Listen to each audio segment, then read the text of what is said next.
In the ever-bustling city of Ikeja, where honking cars formed the city's rhythm and the scent of fried plantain mingled with diesel fumes, two girls met under the most trivial of circumstances, a pink frosty cake. It was Kemi's 17th birthday, and the small compound in Allen Avenue was overflowing with so much noise. Children screeched as they ran through rented bouncing castles. Adults clapped off beats to Fuji music, blaring from oversized speakers, and plastic chairs teetered under the weight of jollof rice and chicken laps. Ngozi didn't know Kemi then. She had come with a neighbor who begged her to tag along to get some free party food. Dressed in oversized jeans and slippers, she didn't blend in with the birthday girls crowd. Kids who wore lace, gele, and name-branded sneakers. But then came the cake. The crowd gathered together.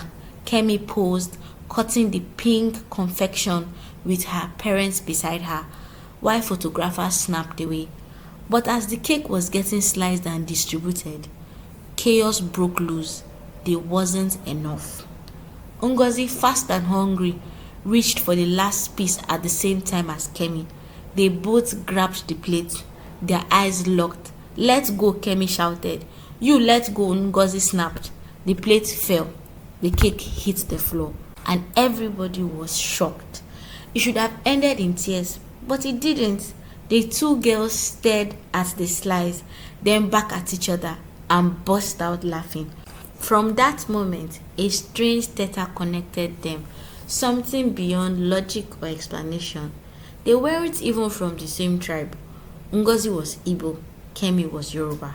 They weren't neighbors or classmates, but after that cake fight, they found each other again and again, and at after-school lessons, youth church programs, even in the same secondary school by a twist of fate. By JS2, they were best friends. By SS1, they were inseparable. They survived teenage crushes, fake friends, heartbreaks, and NECO exams together. When Ngozi's father died in a fatal Okada accident during her WAEC exams, Kemi moved into her home for a month. When Kemi's university admission fell through due to a corrupt official, Ngozi stayed up all night, filling new application and praying over Kemi's jam sleep. They were each other's survivor kits. After NYSC, life hit hard. They tried job hunting, but their CVs felt invisible. Kemi worked briefly at a marketing firm that barely paid 30,000 naira a month. Ngozi freelanced as a content writer, ghostwriting blog posts for pastors and selling online essays to lazy university students. Then came the hustle years. They started selling thrift clothes from Yaba, sourcing from Katangwa, taking turns washing and ironing pieces, modeling them for Instagram. It wasn't glamorous, but they made it work. They even tried small-scale hair braiding, 10 hours of back pain for 3,000 naira per head. Sometimes they fought. Tempers fled over profit, missed calls or forgotten delivery, but it always ended in suya and laughter. On one particular rainy Thursday, stuck in traffic after a failed pitch at a boutique in Lekki, they sat on Ngozi's balcony eating suya and sipping cold malt. The rain roared overhead, making them feel isolated from the world. Ngozi said, "What if we created something of our own? Not just hustle, something that lasts." Kemi raised her eyebrows. "Like what?" Ngozi leaned back. "A beauty brand, organic skincare, made in Nigeria but real, clean, high quality. Something women can trust. We'll start small. Black soap, shea butter, oils, and all that." Kemi's eyes lit up like someone had flipped a switch in her brain. "Sisi Glow," she said suddenly. "What?" "That's the name, Sisi, for the Nigerian woman, Glow for the skin. Sisi Glow." "It feels right to me," Ngozi said. So that night, they sealed their dream with a blood oath. 50-50, no secret, Kemi added. Ngozi said, "No greed." They didn't know it then, but her oaths would be both a promise and a prophecy. The birth of Sisi Glow didn't start with bright lights and business loan. It began in Kemi's cramped one-bedroom apartment in Agege, where the kitchen was barely wide enough for two people and the bathroom doubled as their storage unit.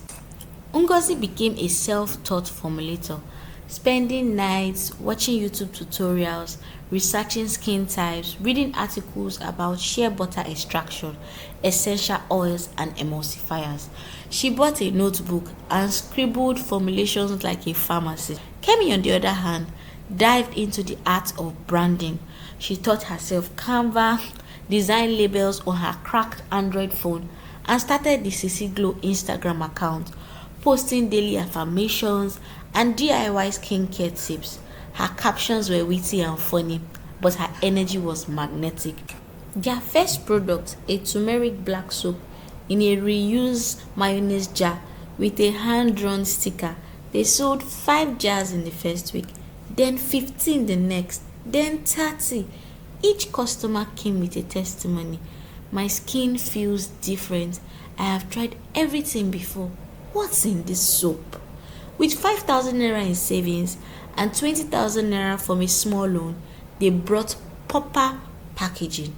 They printed real labels, created a Gmail account, and registered the business with the CAC. This became a blur of mixing, packaging, replying to DMs, negotiating with dispatch riders, and bribing market women for the freshest shea butter from Oshobo.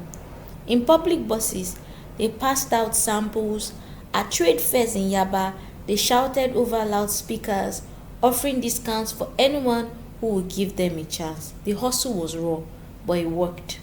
One day, a popular lifestyle influencer with over 100k followers tagged Sisi Glow in a glowing review. Overnight, their followers tripled. Others poured in like flood water after a Lagos storm. They danced around Kemi's kitchen, hugged, laughed, crying, and screaming. They couldn't believe it. Their little dream was growing wings. 6 months later, they hired 2 staffs. A year later, they opened a small studio in Ikeja. White walls, glass table, minimalist shelf, stacked with glowing jars and bottles. It wasn't perfect, but it was theirs. Ngozi handled production and logistics, calculating shelf life, sourcing sustainable oils, making sure every batch met their standard. Kemi became the face of the brand, hosting Instagram lives, partnering with micro-influencers, and landing interviews on fashion blogs and skincare platforms. It was the perfect relationship and partnership. But with growth came pressure, and with pressure came cracks. They didn't notice it at first. It was quite uneasy and a shift in rhythm. Kemi began spending more time with Lagos influencers. The bold, brash, soft life sets with luxury wigs and Range Rover they never paid for in full. She started wearing 800,000 naira handbags, flying to Abuja on weekends for meeting, and posting filtered selfies with captions like "not your mate." Ngozi still wore thrift jeans and comfy sandals. Her idea of luxury was an interrupted weekend of sleep and skincare formulation. The difference in lifestyle soon bled into business. Kemi insisted on partnering with flashy Instagram models with plastic perfect skin and fashionable reputations. Ngozi wanted testimonials from real women, market women, nurses, pregnant mothers, people who could relate. "We need to target high-value clients, babe," Kemi would say, sipping wine in their office. "That's how you scale fast."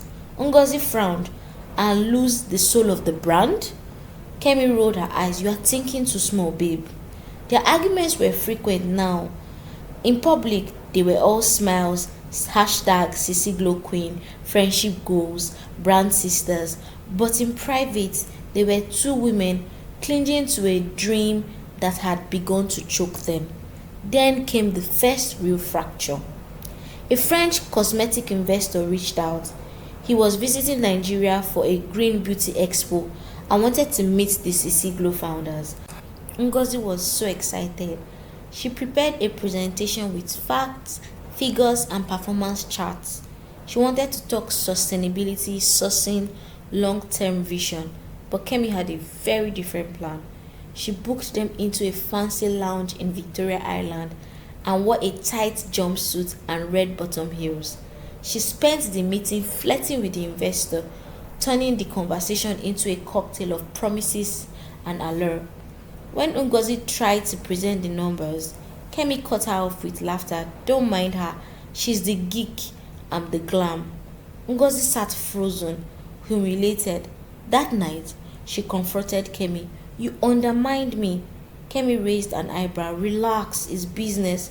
No, Ngozi said, you disrespected me. We started this together. Yeah, and I carried it when you were still mixing soap in old things. You think this brand just grew on turmeric and shea butter? People buy what shine, Ngozi. Ngozi's silence was a scream. The next morning, she didn't come to the office for the first time in 2 years. A week passed, then another. They met to talk, briefly and tensed. We need to reset, Ngozi said. Get back to why we started. Kemi nodded but didn't respond. She was distracted, replying to text during the meeting. Later that day, Ngozi walked past Kemi's office and overheard her on the phone. I don't care what Ngozi thinks. I built this brand. If she doesn't step up, I'll take it all. Ngozi stood at the hallway, numb. She should have confronted her, but she didn't. Instead, she went home and woke up 2 days later to the ultimate betrayal. Ngozi had spent 2 days in a daze.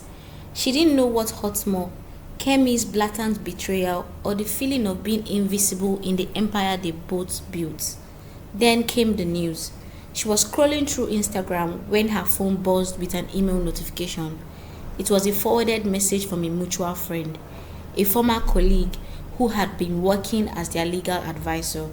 The subject line read, CC Glow Beauty, new company registration document. It was all there, the CAC certificate, the legal paper, and a new company structure.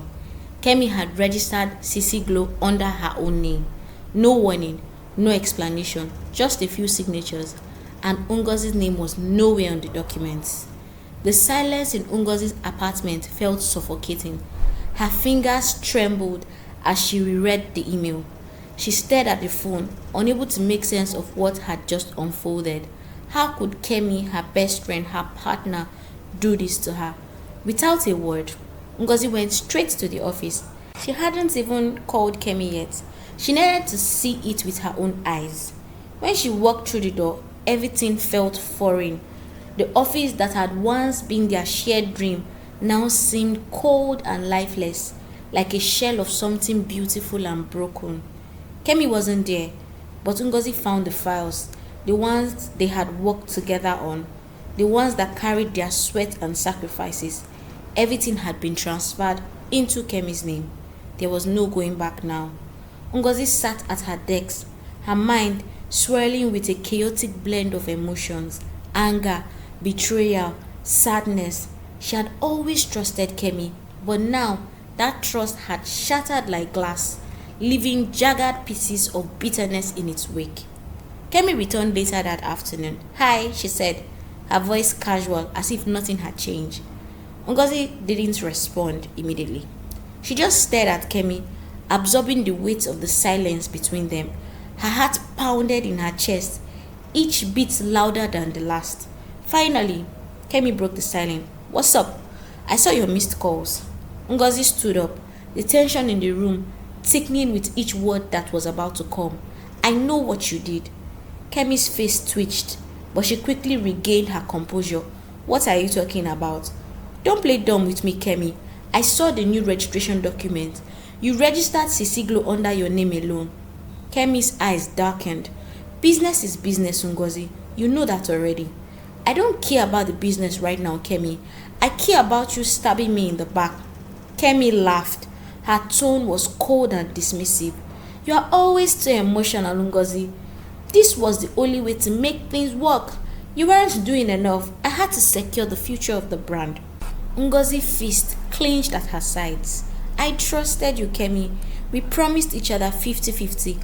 No greed and no secrets. Yeah, well, promises don't pay the bills, Ngozi. You were holding me back. Kemi's voice was sharp now, her eyes flashing with something dangerous. You're not cut out for this level of success. You should have known better. Ngozi stood there frozen. The woman she had once considered a sister was now a stranger, someone unrecognizable in her eyes. Her heart broke, not just for the betrayal, but for the years they had wasted on a friendship that had never been as solid as it appeared. I'm done, Ngozi said, her voice barely a whisper. Kemi didn't respond. She didn't need to. She was already turning away, already thinking about the next big step, the next deal. Ngozi walked out. The door clicked shut behind her, and for the first time in years, she felt like a stranger in her own life. Days turned into weeks. Ngozi disappeared from the public eye, retreating into the quiet shadows of her small apartment. She didn't know what to do. She didn't know where to go. All she could hear in her mind was Kemi's voice, cold and calculating, dismissing her as nothing more than an obstacle. But she wasn't nothing. She was the backbone of the brand. She had created it. She had built it from nothing. The fire that had burned inside her, the same fire that had kept her up at night, mixing oils and designing labels, didn't die when Kemi betrayed her. Instead, it festered, smoldered in the dark until it erupted. One night, as the city outside her window pulsed with life, Ngozi sat at her kitchen table, her laptop open before her. She was reading emails from former CC Glow employees, loyal customers who had reached out after hearing rumors about Kemi's shady dealings. They all wanted to help. They all believed in the real CC Glow, the one Ngozi had built from the ground up. It clicked. She wasn't going to hide. She wasn't going to be crushed under Kemi's greed. She was going to rise, but this time it would be on her own terms. She gathered her contacts, reached out to former suppliers, and started sourcing the finest ingredients again. Real organic products, no shortcuts, no compromise. And just like that, Ori Glow was born. She didn't rush into it. She took her time, carefully planning the branding, the website, and most importantly, the product. She even found a small group of health bloggers and wellness influencers who supported her vision. At the same time, Kemi was basking in the false light of her stolen empire. CC Glow was thriving, or so it seemed. Kemi had invested in flashy advertising, hired high-profile influencers with millions of followers, and even booked a billboard in Lekki to advertise their new anti-aging serum. But behind the scene, cracks began to form. Customers started complaining. Their once reliable turmeric soap was now causing skin irritation. There were reports of burns and rashes. The ingredients weren't as pure as before. They had been watered down to save costs. And the influencers who had once sung Kemi's praises began to speak out, calling out the brand out for its lack of authenticity. Kemi tried to brush it off, but the damage was done. The reputation that had taken years to build was crumbling faster than she could repair it. Meanwhile, Ngozi was quietly building Ori Glow into something real, something solid. She went back to her grassroots, connecting with her old customers, attending health expos, and crafting her products with care. She didn't need the flashy Instagram post or influencer endorsement. She had something more powerful: trust. It didn't take long for the rumors to spread. Kemi's mistakes became public. Former CC Glow employees started leaking information about the diluted formulas and the illegal practices that had been employed to cut costs. The media picked up the story, and before long, Kemi was at the center of a massive public relations disaster. Kemi's attempt to salvage her brand only made things worse. She fired employees, changed suppliers, and tried to rebrand, but the public wasn't buying it. The trust had been broken.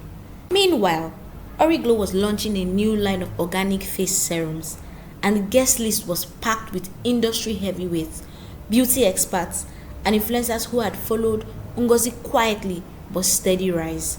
The venue was chic, minimalist, with soft lighting that gave the whole space a calm, almost ethereal glow. Ngozi stood by the entrance, dressed in a simple but elegant white dress, her natural curls framing her face. She looked like the embodiment of the brand, fresh, radiant, and real. There was no need for a flash of gold or rhinestone. Origlow was about quality, integrity, and trust. The guest list was buzzing, laughter filled the air, and the atmosphere was electric with anticipation. Ngozi moved through the crowd with grace, thanking customers and influencers who had supported her journey. She could feel the momentum, everything she had worked for, all the pain, betrayals, and setback that led to this moment. But just as she was about to step up to the stage to speak, the door slammed open. There stood Kemi. Her high heel clicked through the marble floor as she strode into the room. Her entrance was very deliberate. Her posture was regal. She wore a black suit that clung to her like armor. She was still the same Kemi, the flashy, the bold, the unapologetic. But something in her eyes had changed.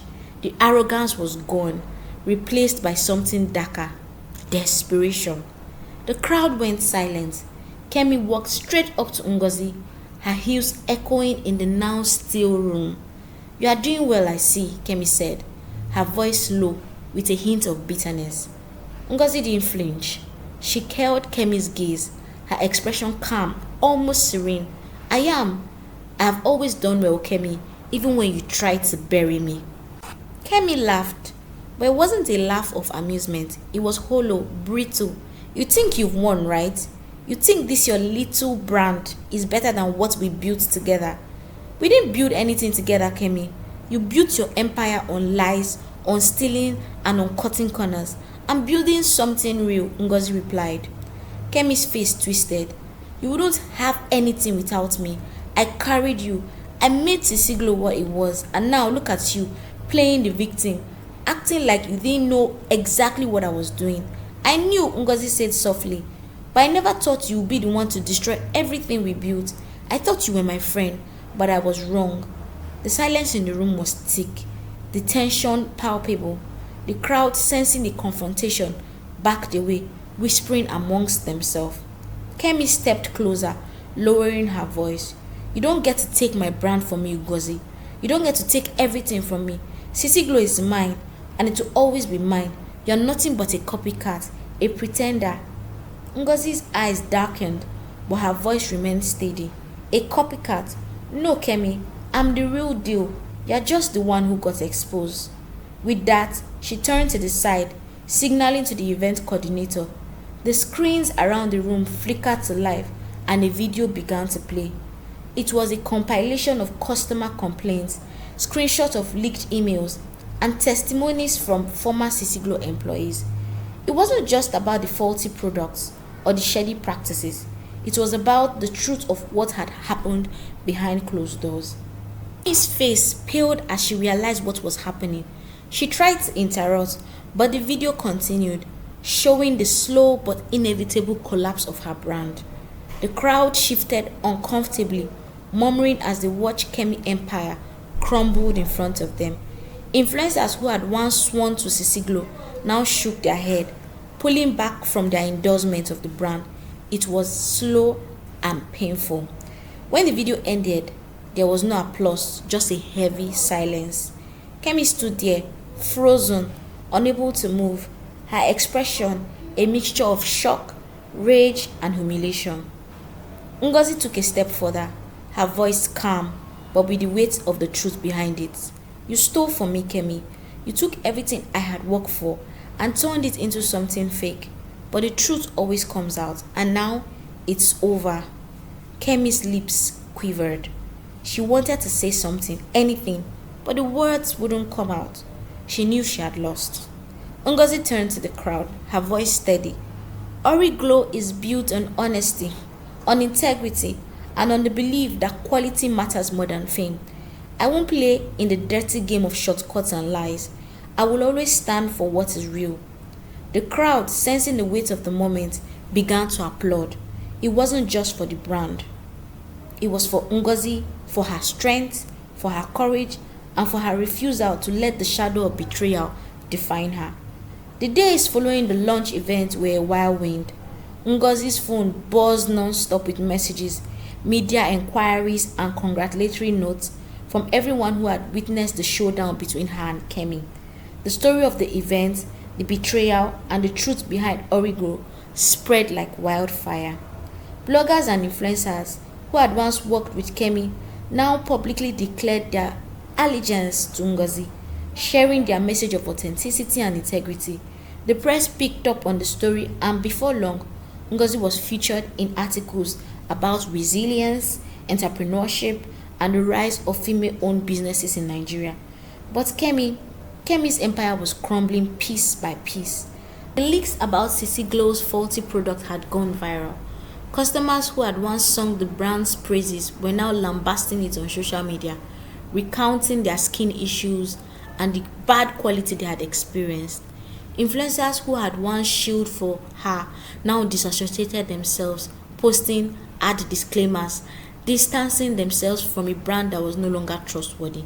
Kemi's phone rang incessantly, but the calls weren't from investors or clients. They were from angry customers demanding refunds, journalists asking for statements, and former employees telling her that they were taking legal actions. The final blow came when a major Nigerian retail chain announced it would be pulling Sisi Glow from its shelf. The chain's statement was short and blunt. Due to quality concerns, Sisi Glow products will no longer be stocked in our stores. We are committed to offering our customers the highest standards of product. Kemi's knees buckled when she saw the headline. She was sitting at her office desk, surrounded by unopened bottles of Sisi Glow products that had now become a symbol of her downfall.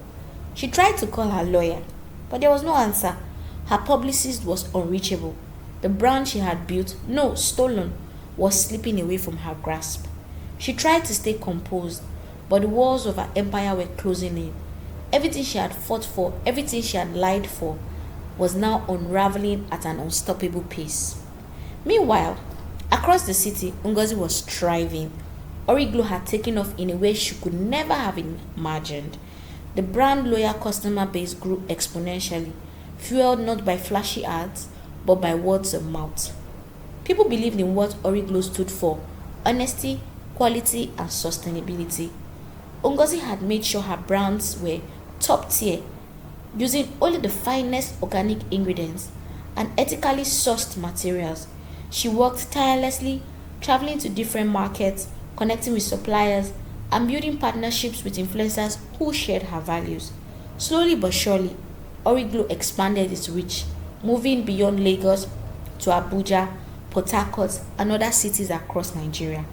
The media continued to spotlight her journey, and soon enough, international beauty blogs were writing about the Nigerian entrepreneur who had risen from the ashes of betrayal to create a brand that was shaking up the beauty industry.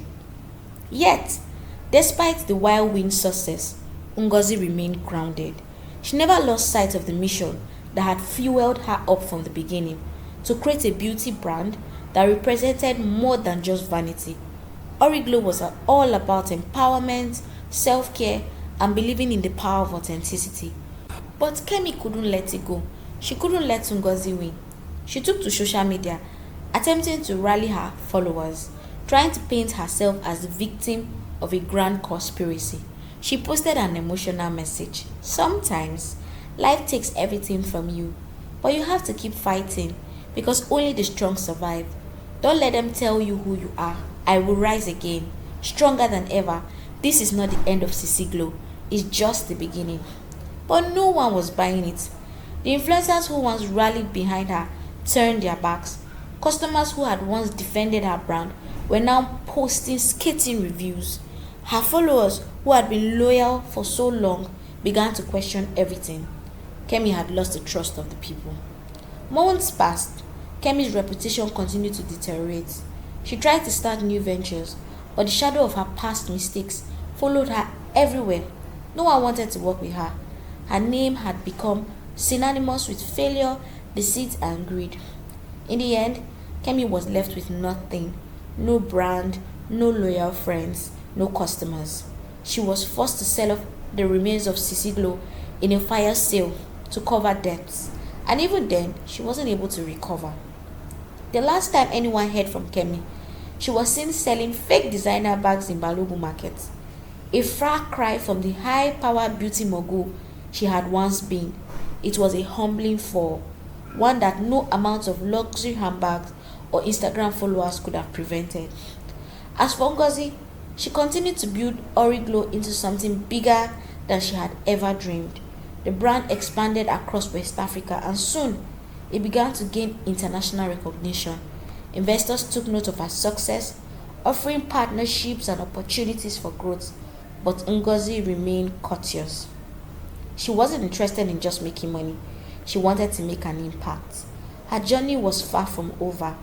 There were still challenges to face, obstacles to overcome, but Ngozi knew one thing for certain: she had won. The truth had always been on her side, and in the end, the truth was what had set her free.